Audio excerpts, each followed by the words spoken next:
Brian Farber with the playlist. Steve-O, how are you, my friend? Yeah, I'm doing great, man. I've really been blessed with an unusually rich,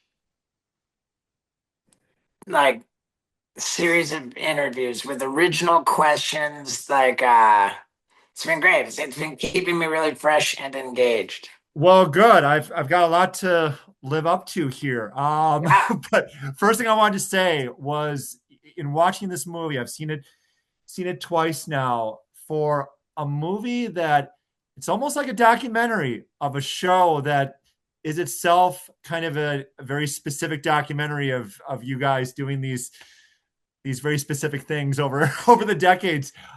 This was such a great victory lap, my friend. I mean, all the way up until the end, I did get a little emotional, especially in the final few minutes. So thank you to you and all for this gift. Hey, thank you. Absolutely. And I got to ask, man, 25 years ago, when you start doing this and coming out of the big brother world and everything, what did you think at that time? This is 2000 we're talking about. What did you think this was going to become? Just a one season thing, a few episodes? Did you even think, oh, we're going to make a movie at some point? What did you think at that time that this was the long term or even short term vision of Jackass was going to be? It it's so interesting, especially when you mentioned Big Brother. Um, what occurs to me when you ask that is how wildly different my perspective on it was from Mhm. Knoxville's. Not Knoxville was very deliberate in his ambition of becoming a movie star. Mhm. That's what I think the Knoxville viewed Jackass as as the launch pad to a career as a movie star. Mhm. I was a guy who did not see any probability of making it to the age of 30. Like I did not expect to Oh, live to be 30. Um, I had every, I thought that the likelihood was I was just gonna fail at life and die really young, having failed.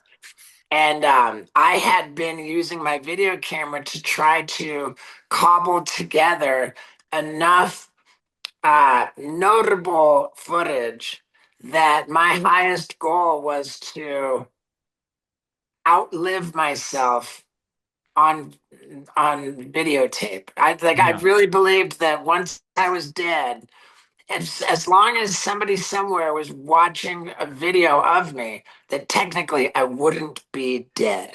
Ah, Right? immortal.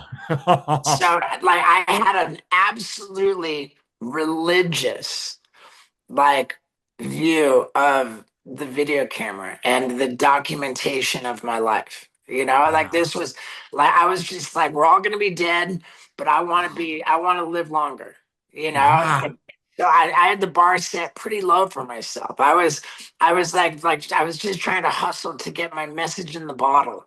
So Yeah. that, like I was just trying to pile my message into the bottle. And like, the my way of doing that went from my own footage to then like I wanted to be in skateboarding videos. Skateboarding Mhm. videos needed comic relief because it was just mind numbing to watch nothing but skateboarding for an hour, even Sure. for skateboarders. Mhm. So I made my mission to be the comic relief guy. And then, like, wow, the comic relief in the skateboard videos outperforms the skateboarding. Now they're going to Mhm. do away with the skateboarding and just do the comic relief as a project. I'm like, Mhm. holy shit. Like, I was so stoked to be in skateboard videos. Now we're on MTV, national television. Like, holy shit. And I remember saying something to Knoxville at the time, like right when it came out. I was like, dude, like, we're fucking on national television. And Knoxville laughs at me. He goes, yeah, basic cable, bud. Dude, I couldn't even believe that. I thought we were at the pinnacle of like the biggest thing, and Knoxville was just like, whatever, this is bullshit. We're on Yeah. fucking basic cable, you know? And like, that just it's just so so funny the difference there. And I had a sense that it would be popular. Like I knew that what we were doing was inherently compelling on some primal level. um Mhm. it was just I was concerned with how much would you actually be able to show on television. I thought maybe it would Yeah. be a watered down version that was kind of lame. um but we got pretty nimble with navigating around all the standards and practices, and then when the kids started showing up in the hospitals, and they cracked down on us and actually did seek to water down the show, Knoxville quit.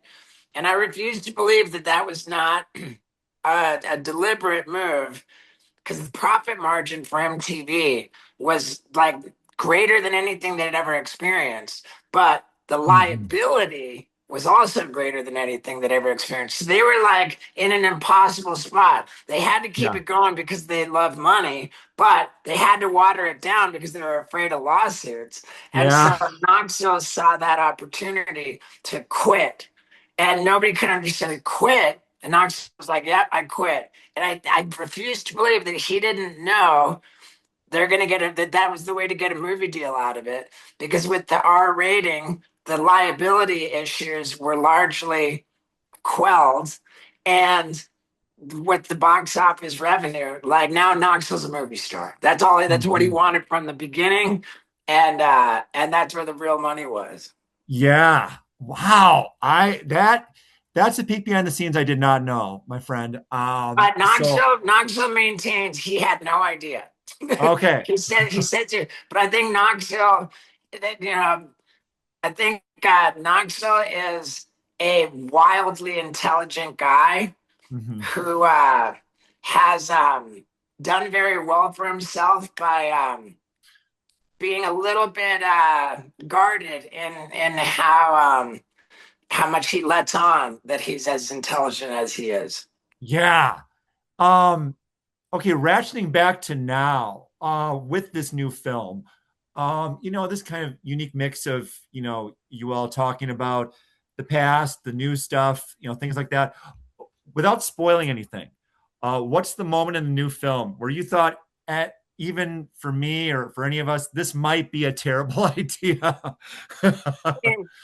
Terrible idea. I don't know. Like, um, I think that we've always kind of pushed the boundaries of what's acceptable.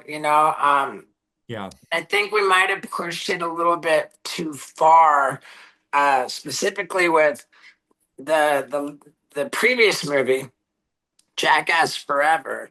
Hmm. We were tickled by the fact of the opening sequence, being just Pontius's penis, Yeah. like made up as a dinosaur destroying Metropolis, Oh, like, I recall. and we were tickled by it. We thought it was great. But I think that what we didn't factor in was that right out of the gate, there's a large contingent of the population that's just not quite that comfortable with that much focus on a penis, like. Yeah. And I think that like across the boards, that fourth movie was pretty dick heavy. Hmm. I think it was dick heavy to a point where it might have done a disservice to the overall performance, the commercial, outcome of the film. Yeah. Just Absolutely. a little bit too heavy on the dick. Whereas like Jackass 3D, a little more sparing on the dick, you know?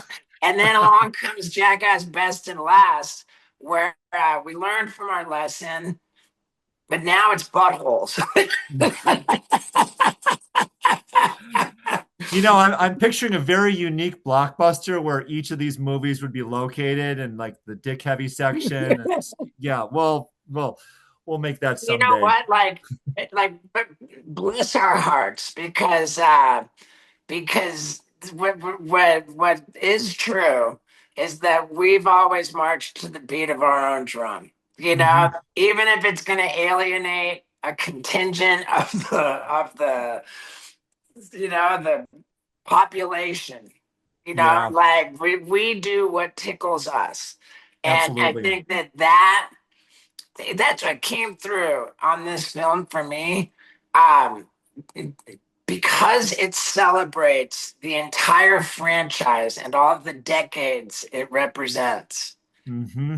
Like Yes. in this film, you see such young versions of us. You know, you see like post middle age versions of us. Like, I Hmm. mean, the spectrum of time represented is so expansive. And Yeah. one thing remains utterly constant throughout, and it's just palpable, the fucking joy. You know, Hmm. like you cannot pretend to be experiencing joy at the level that we always did. It wouldn't be possible. You could not pretend to be rolling on the fucking floor, laughing from your soul the way that we have. And like, it just jumps out of the screen like Yeah. decades of fucking unmitigated joy. And that's to me just what like jumps out. Like what and that's why people are crying at the end of this movie. Like it's so special, it's so beautiful because like, wow, it was lightning in a bottle and it was just a source of joy that's so pure. And I Yeah. think that like the message, the effect, like it's just that, you come away from it thinking, man, like life is to be enjoyed. Like finding joy in life is so goddamn important. And we did it so well. We did it so fucking well. And I Mhm. think that that it inspires joy, and I'm just so fucking grateful for that. Well, I didn't have Steve was gonna make me all choked up here today on my bingo card. So um hey, I want to leave it at that, man. They're gonna kick me out of here. So that's all I've got for you. But that is a perfect way to end this, man. I mean, thank you again for 25 years of pure joy. It really has been a joy, my friend. And I thank you, and I hope whatever happens next that you'll continue to bring that same joy. Seriously, man. I thank Dude, you for like everything. dude, I am as motivated as ever on my own projects. So what is it like? You know, I'm just trying to think of an example of a band that ended, but a solo career continued. Sure. Well, let's see. Where where was a solo career for the not the main guy? Yeah, exactly. Well, hey, then I'll look forward to the Steve-O solo tour ongoing for forever. Crash and burn, baby. Like, Yeah, it's man, I'm particularly thrilled with the show that I'm touring with now. It's called Crash and Burn. excellent. Thanks, Uh, man. You're going to keep bringing this joy forever, and I'll be here for it, man. Thank you again.